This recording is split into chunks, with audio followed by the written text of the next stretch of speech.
Foundations. News 12, national award-winning journalism on your side. Watch 1226 on your side, wherever you go. From the station that's on your side, this is News 12, first at 4. Just a little over an hour ago, Columbia County Sheriff's Office released that no crime was committed at the St. Teresa of Avila Catholic Church. Recently, the church has made headlines over alleged abuse. A mom was out on bond after attacking her son's teacher at the church daycare. She says she had video proof of the teacher abusing her son. In the video we received from an attorney representing the mom, you can see her fighting the teacher. Over the weekend, the church came forward saying there was no proof of the teacher abusing the son. First at 4, with new vaccine mandates coming down for employers from the federal government, the Labor Department will issue a ruling that would require businesses with more than 100 employees to get vaccinated or get tested weekly.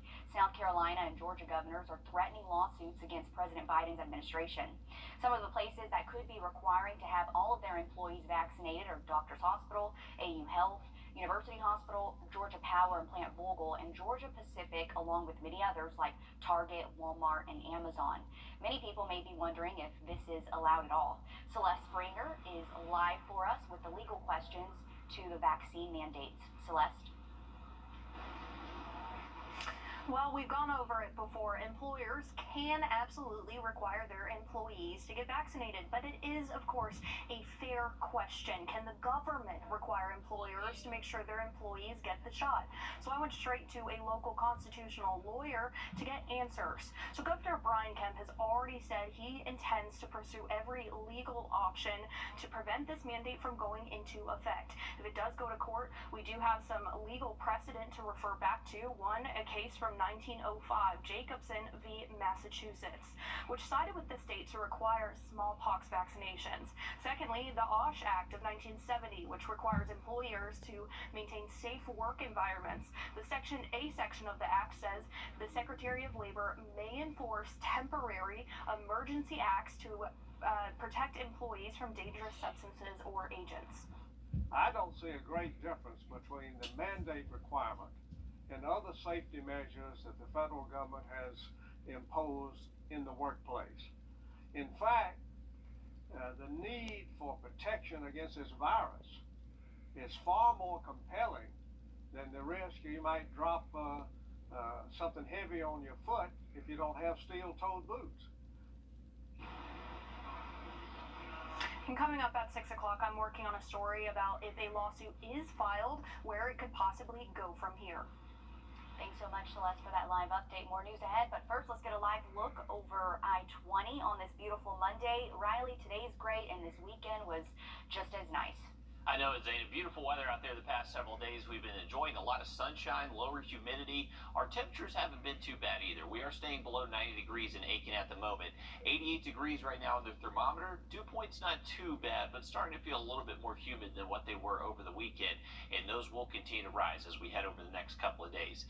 Now, looking at our temperatures across the area, we're in the mid to upper 80s north of I-20. A few spots getting close to 90 here around Augusta, and in Louisville in Jefferson County, you are the hot spot right now at 91 degrees.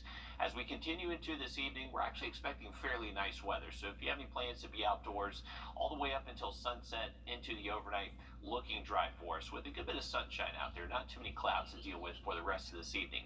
As we head into the overnight, we're expecting mostly clear skies, calm winds, which is actually going to allow the potential for some patchy, dense fog to form by early tomorrow morning. So be mindful of that. If you do have an early commute, we could be seeing some fog, but most of our Tuesday does look dry for us.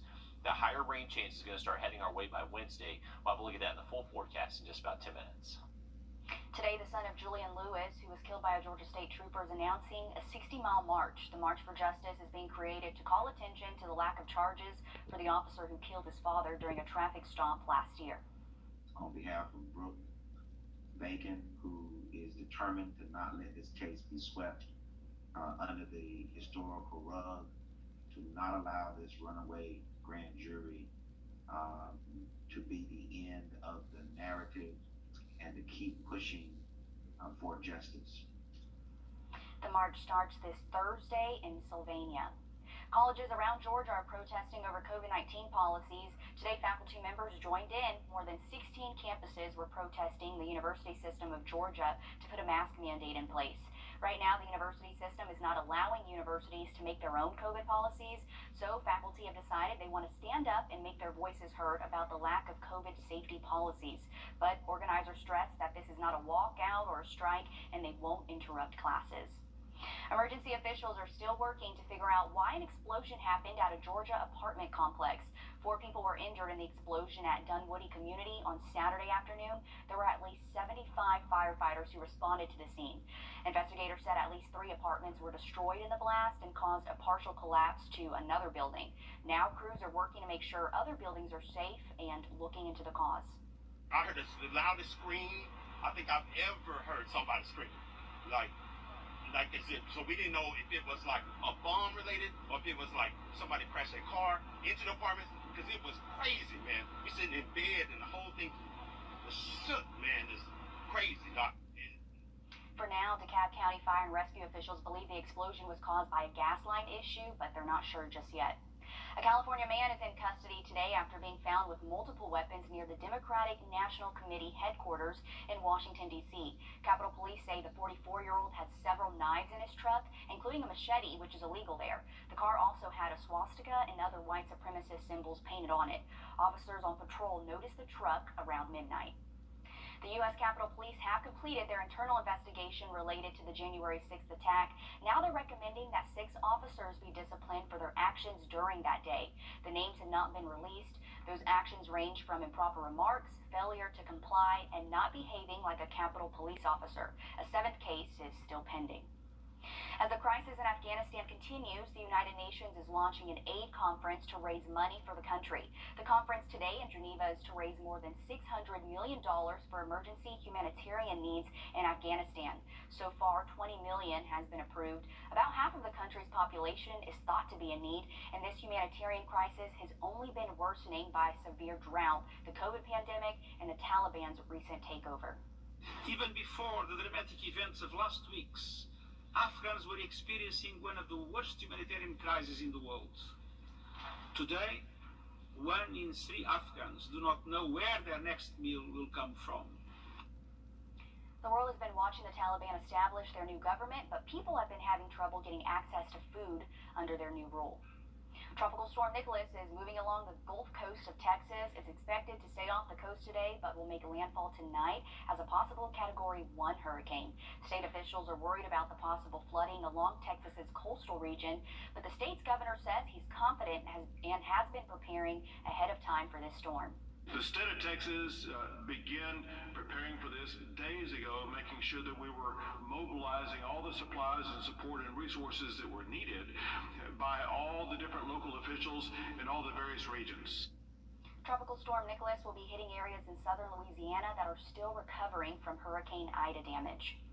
As the Delta variant surges nationwide, many hospitals are reporting increases in pregnant women admitted with COVID.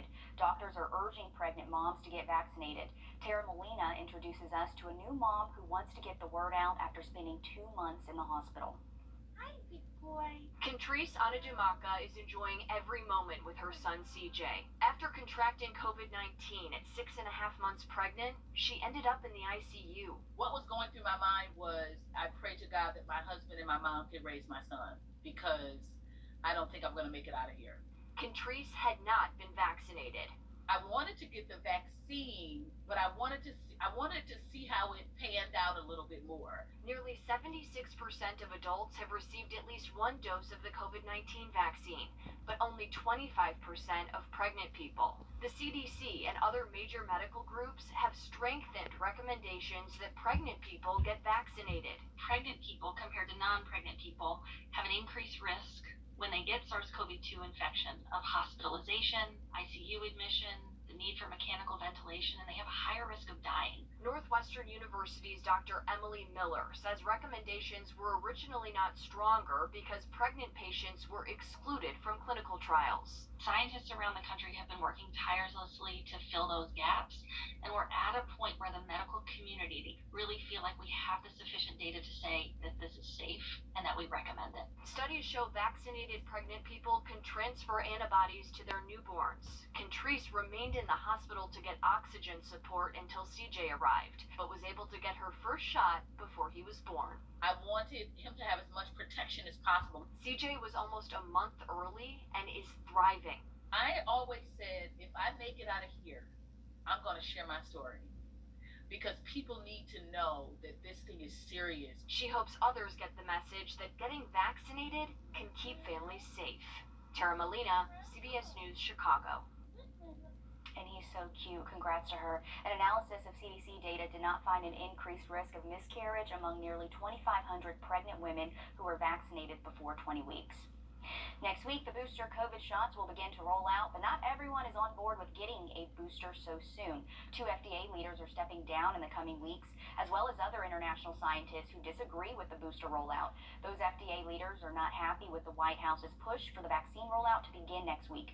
They argue that the current COVID vaccine supply could save more lives if used by people who are not vaccinated yet. And if you're needing a COVID test in Richmond, Emmanuel, or Jenkins County, we have a list on your screen right now. The East Central Public Health District office is now open in Augusta, Monday through Friday from 8:30 to 12:30. AU Medical Center is open until 3, Monday through Saturday. The Emmanuel Medical Center is open until 5 o'clock on Mondays, Wednesdays, and Fridays. And the Jenkins County Medical Center is open Tuesdays and Thursdays from 11 to 5 o'clock. Registration is now open for the, and you can buy those on their website. Still ahead, as COVID cases in kids continue to rise, the hopes of the vaccine by this fall are being held on to. The latest on those efforts next. And we are tracking Tropical Storm Nicholas, which is going to bring some flash flooding to Texas and Louisiana and potentially bring us some wet weather later this week. We'll have the full forecast coming up.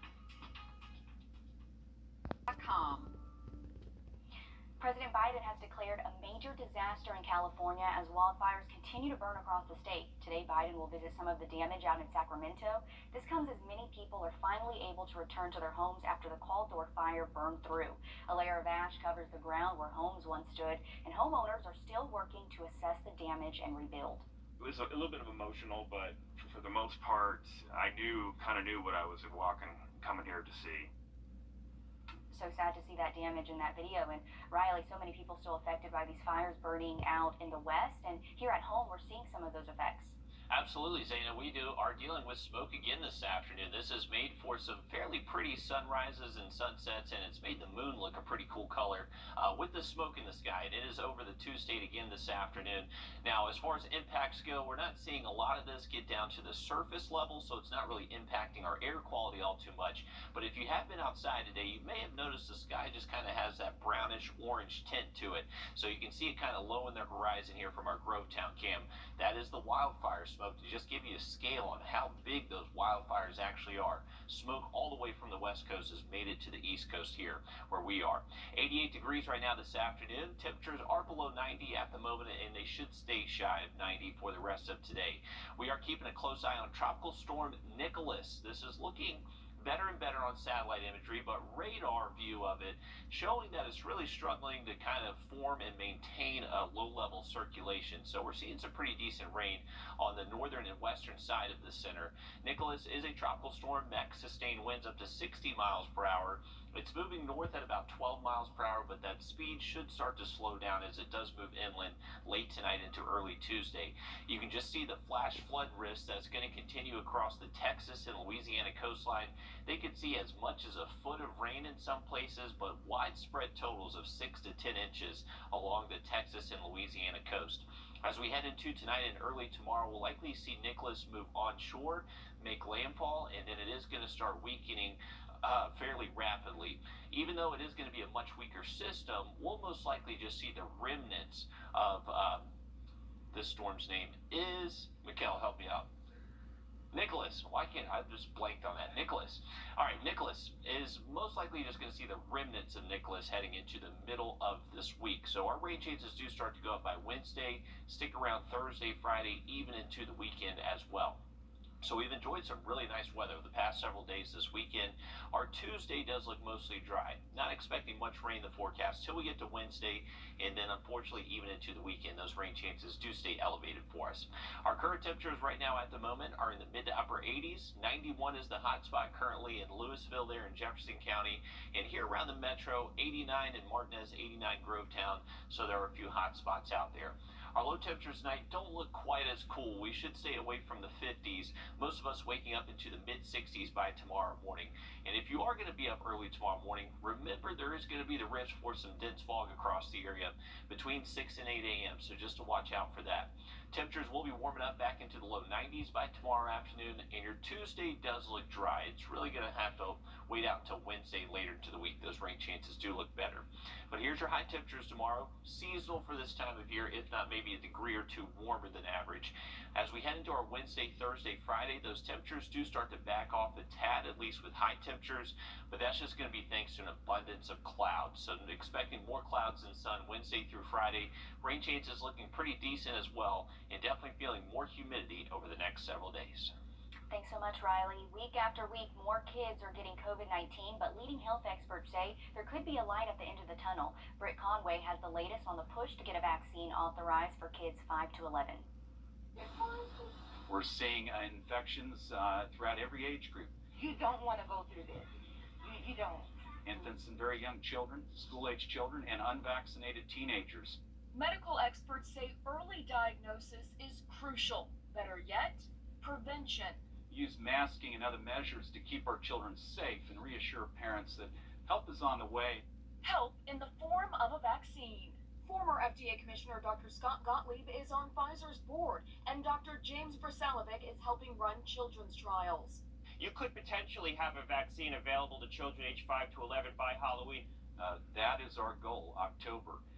We are doing everything we can now to move these trials ahead, and they're moving ahead well.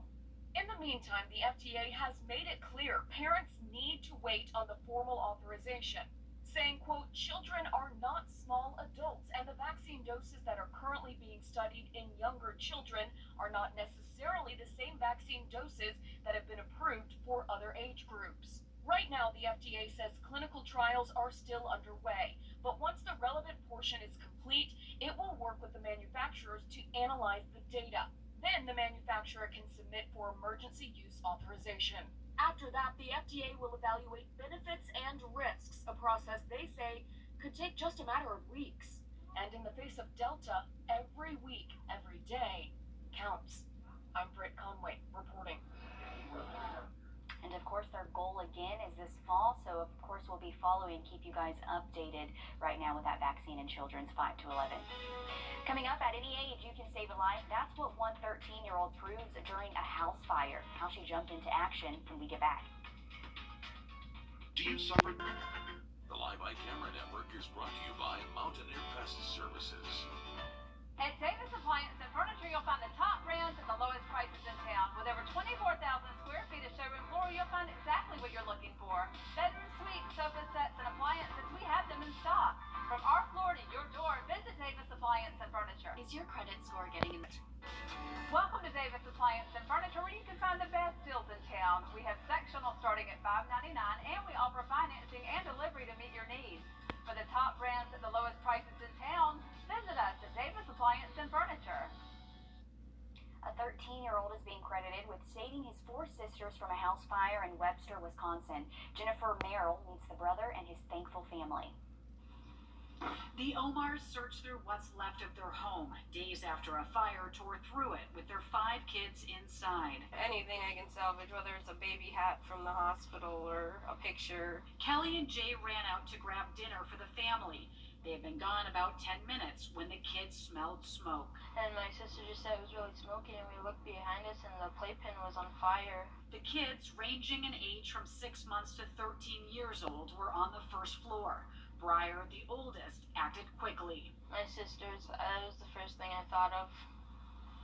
and I just knew I needed to get him out of the house. The family had talked about what to do in an emergency. He got his sisters to safety and thought he could save the house too, using a fire extinguisher. And it went up in bigger flames, and I just couldn't breathe, I couldn't see, and then I almost collapsed, and then that's when I felt my dog rub against me, and I grabbed her, and she led me out the doors. Mandy, the dog, and Breyer got out in time for their parents to pull up to the home. Until you physically saw every single child, it was terrifying. They credit Breyer with saving their family, devastated by what was lost, but so very fortunate for what they still have. And we're just so thankful that every single one of them made it out. So if it wasn't for my son, I don't know where I'd be. And we're thankful that that family is still together and okay. Friends have created an online GoFundMe campaign to help the family. Meanwhile, the cause of the fire is still under investigation, but thankful for that 13-year-old for stepping up and taking action and saving his whole family. You can help anyone at any age. You're never too young, for sure. Absolutely. Incredible story right there. We are tracking